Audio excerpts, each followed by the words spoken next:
Hello and good morning. My name's Don Arleth, and live from Warsaw, you're watching World News. EU member states are racing to decide whether to indefinitely immobilize up to €210 billion in frozen Russian assets, a move aimed at sidestepping opposition from Hungarian Prime Minister Viktor Orbán. This is according to the Financial Times. To avoid the risk of lifting the sanctions placed on the assets, EU countries are trying to pass legislation invoking emergency powers to override national vetoes on the extension of sanctions. Outvoting Hungary, which has long opposed further aid to Kyiv, would indefinitely immobilize the frozen Russian assets that the bloc aims to use to finance its loans to Ukraine. For the loan scheme to work, the assets in question must be immobilized indefinitely, rather than for 6-month periods, which require unanimous agreements from all 27 EU countries to be renewed. This comes as on Wednesday, the bloc's European ministers will gather in Lviv, Ukraine, to later hold an informal meeting. Ukrainian President Volodymyr Zelenskyy has signaled his willingness to hold elections, despite constitutional restrictions under martial law. He has asked lawmakers to draft proposals for potential changes to the election laws and called on the United States to help guarantee security during any future vote. The announcement follows criticism from U.S. President Donald Trump, who accused Zelenskyy of clinging to power. I am ready for the elections. Not only that, but I am now asking, and I'm saying this openly, for the United States to help, possibly together with the European colleagues, to ensure security for the elections. Then, in the next 60 to 90 days, Ukraine will be ready to hold elections. I personally have the will and readiness to do so. Since this is how things have turned out, I am asking the members of our faction, in principle our parliamentaries, to prepare legislative proposals on the possibility of changing the legislative framework on the law on elections during martial law. Prepare this for me. I will be in Ukraine tomorrow. I am waiting for proposals from our partners. I am waiting for proposals from our MPs, and I am ready to hold elections.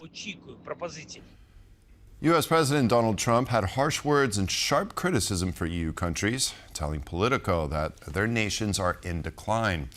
He also took aim at the EU for its approach to supporting Ukraine in its war against Russia, claiming that they talk too much and aren't producing.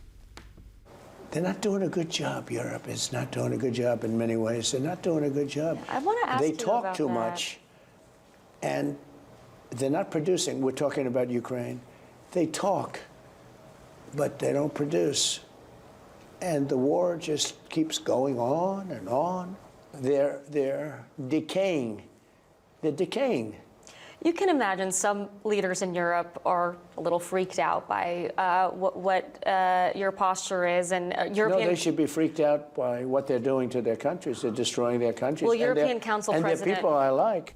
Now, on the flip side, a frontal assault on Donald Trump's rhetoric on leaving Europe. That's what U.S. foreign policy expert Daniel Hamilton called the new bipartisan bill drafted by lawmakers in the U.S. Congress, which includes provisions to secure continued cash flow to Ukraine and limits on the president's ability to withdraw troops from Europe. No, this is the bill that authorizes the entire funding of the Pentagon for the whole next year. It's a $900 billion bill. It's a must-pass bill, 3,000 pages. And just as in the first Trump term, in the second Trump term, you're seeing Republicans in the U.S. Senate in particular bucking the president when he comes to criticizing NATO or threatening to withdraw. It's a bipartisan bill now, mainly led by Republicans, that blocks the Pentagon from deploying below a threshold of forces that are about close to what we have right now, without all sorts of provisions. It blocks the Pentagon from replacing the Supreme Allied Commander, with a European. It's an American right now. It blocks them from divesting of any real estate. It stops them from removing any equipment from Europe. This is a frontal assault on the president's rhetoric about leaving Europe. It also restores funding to the Baltic states for the Baltic Security Initiative, $176 million. So the Congress, is very supportive of NATO and is doing what it can, and it is blocking the president now on on the rhetorical flourishes you might see coming from the White House. Moving to Lithuania now, where a state of emergency has been declared over smuggling balloons carrying cigarettes across the border from Belarus. Vilnius Airport and the surrounding airspace has repeatedly been brought to a standstill in recent months, with officials calling the incursions part of Moscow's hybrid war. So what does the state of emergency mean on the ground? John Todd explains.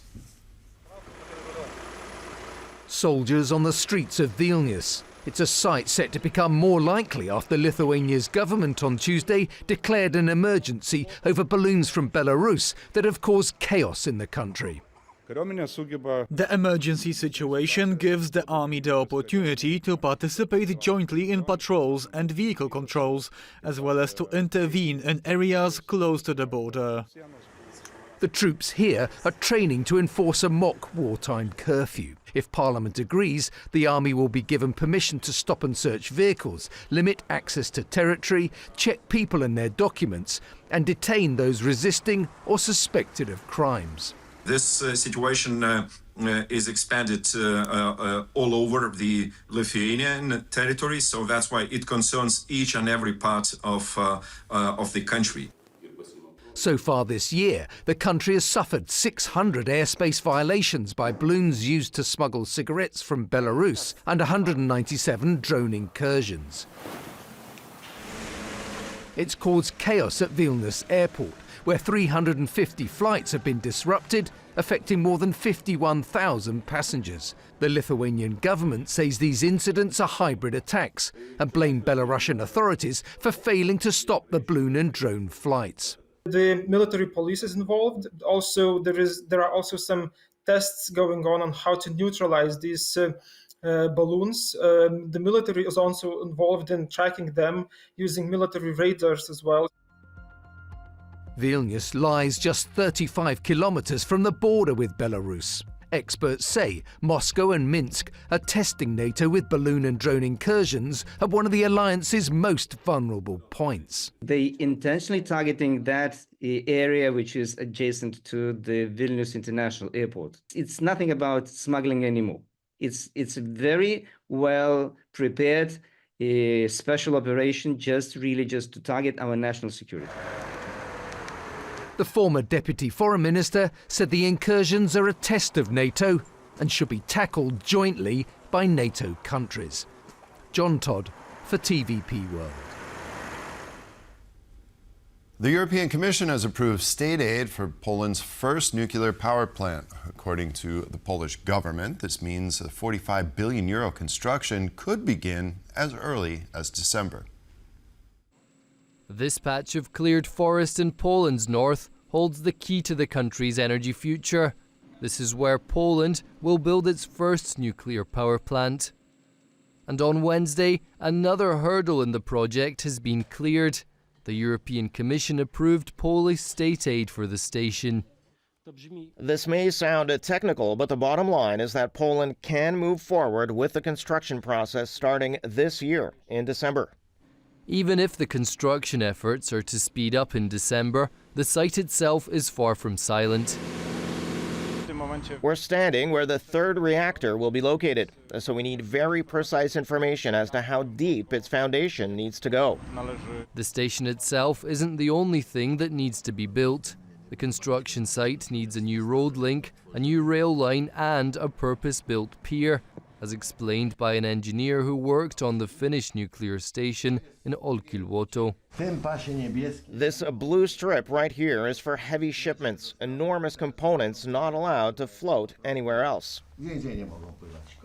The mammoth €45 billion project envisions 3 nuclear reactors made by American company Westinghouse, with a total power output of 3.7 gigawatts, covering 10% of the country's future power needs.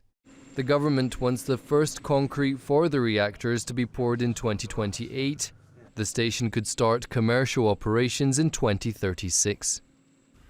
The General Staff of the Polish Armed Forces posted on X that negotiations regarding the handover of Polish MiG-29 fighter jets to Ukraine are ongoing. The Post said that the aircraft had previously been slated for withdrawal from service due to lack of modernization. However, the decision is still far from final.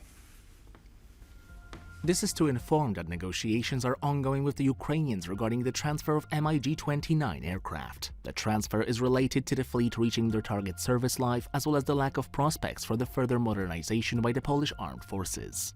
At the same time, we would like to emphasize that the final decision has not been made yet. The donation of the aircraft serves to further our policy of allied support for Ukraine and maintaining security of NATO's eastern flank. The missions performed by the MiG-29 fleet withdrawn from service will be taken over by F-16 and Fa-50 aircraft. Also in connection with the aircraft transfer, negotiations are being held with the Ukrainian side on sharing selected drone and missile technologies with Poland. The goal is not to secure a repayment, but to acquire and jointly develop new defense and industrial competencies.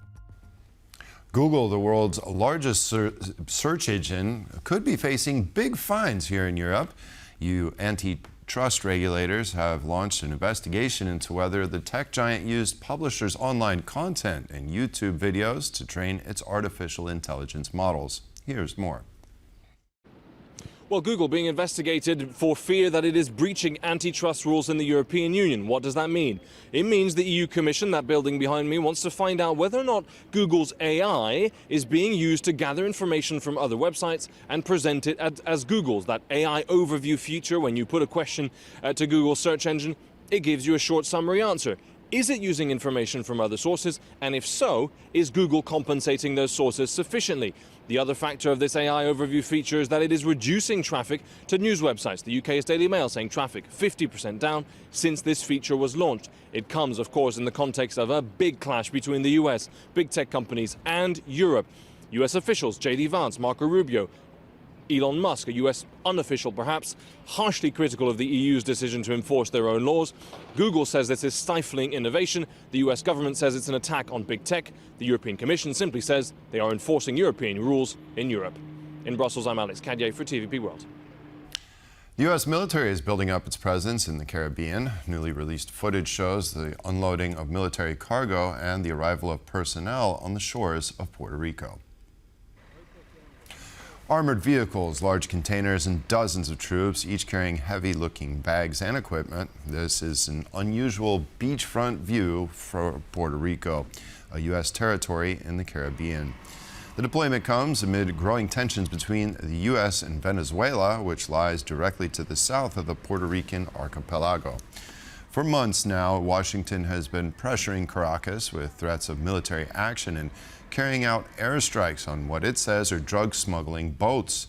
Since early September, the U.S. carried out over 20 separate strikes in international waters, killing at least 87 people. American officials allege all victims were, quote, narco-terrorists.